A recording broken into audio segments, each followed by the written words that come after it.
I am Bob McGee.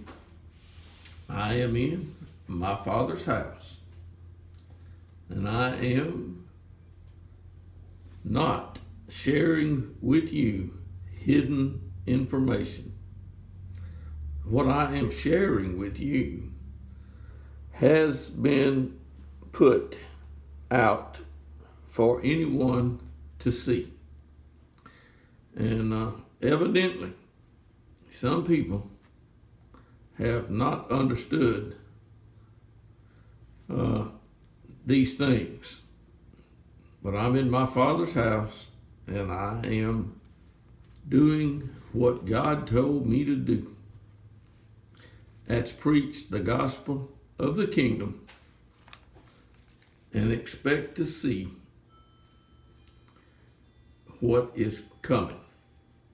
What is coming?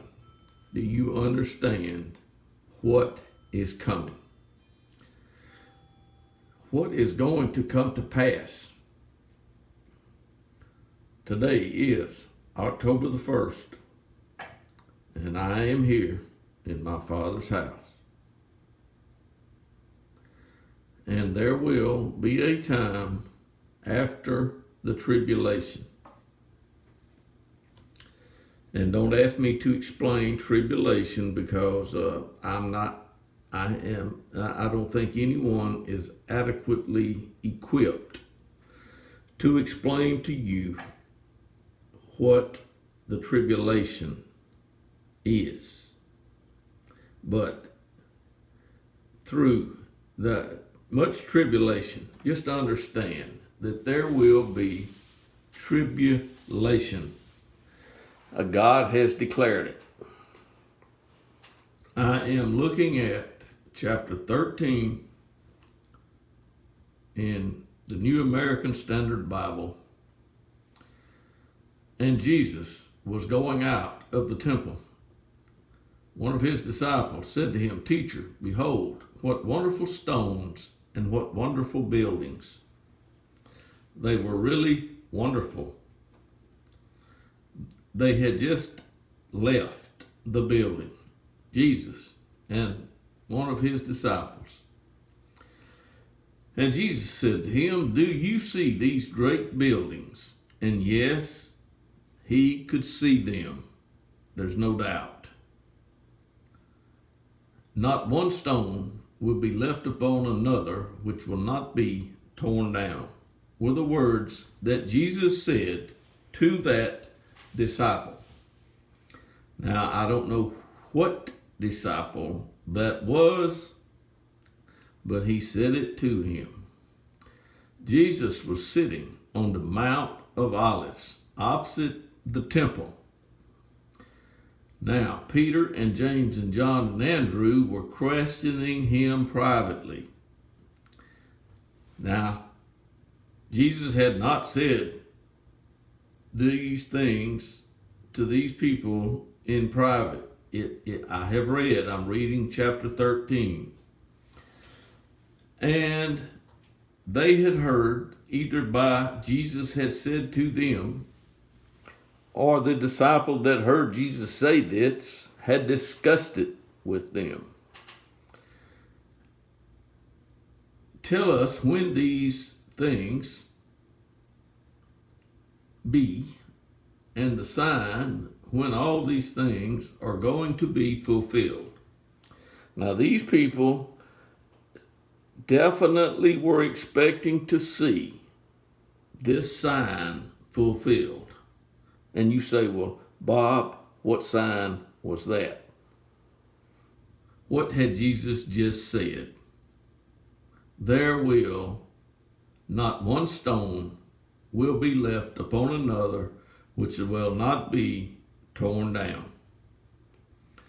Bob McGee is not going to even see the building, nor will he see the destruction of the building. This has already taken place, so nobody should be expecting it to happen in the future.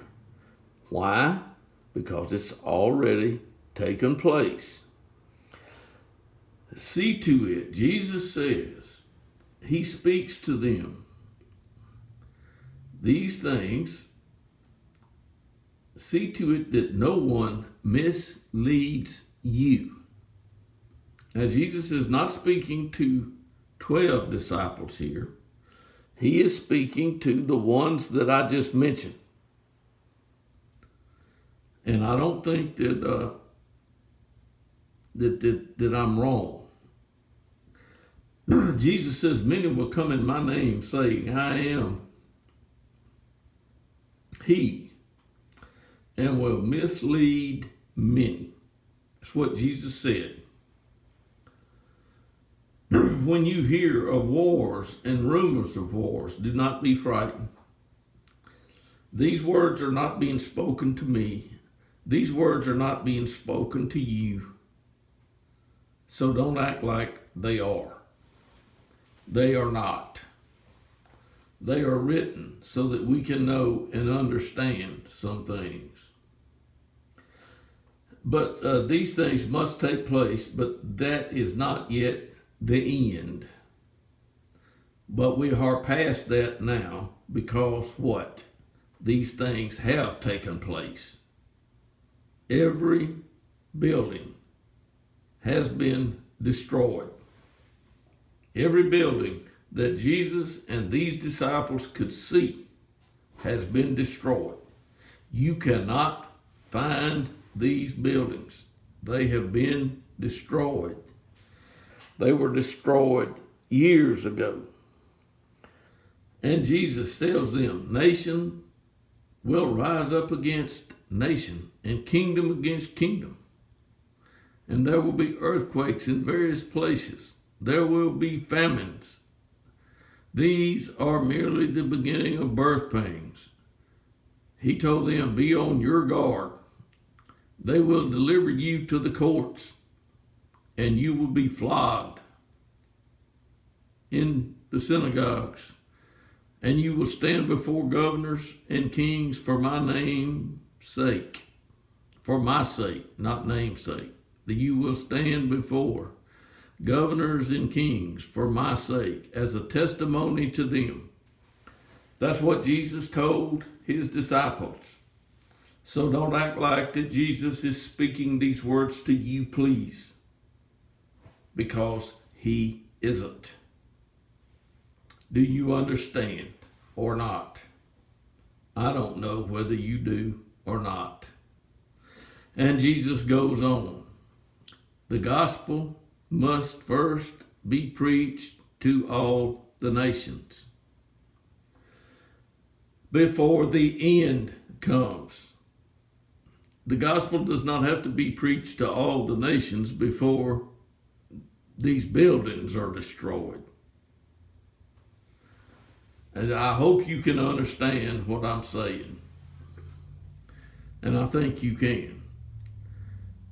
They will arrest you and hand you over. Do not worry beforehand about what you are to say, but say whatever is given you in that hour. For it is not you who speak, but the Holy Spirit. Now, what has Jesus just explained? Has Jesus not told his disciples what's going to happen to them? These disciples are now dead, but they did speak words years ago.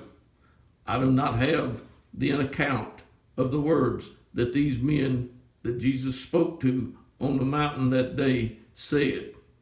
I have a portion of what Peter said, or at least I have something that Peter wrote. But Jesus says, brother will betray brother to death, and the father his child, and children will rise up against parents and have them put to death. You will be hated by all on account of my name, but the one who endures to the end will be saved. That's what he told these disciples in private on the mountain. Now, don't get the idea that Jesus has spoken these things to you or to me, because he has not. Do you understand?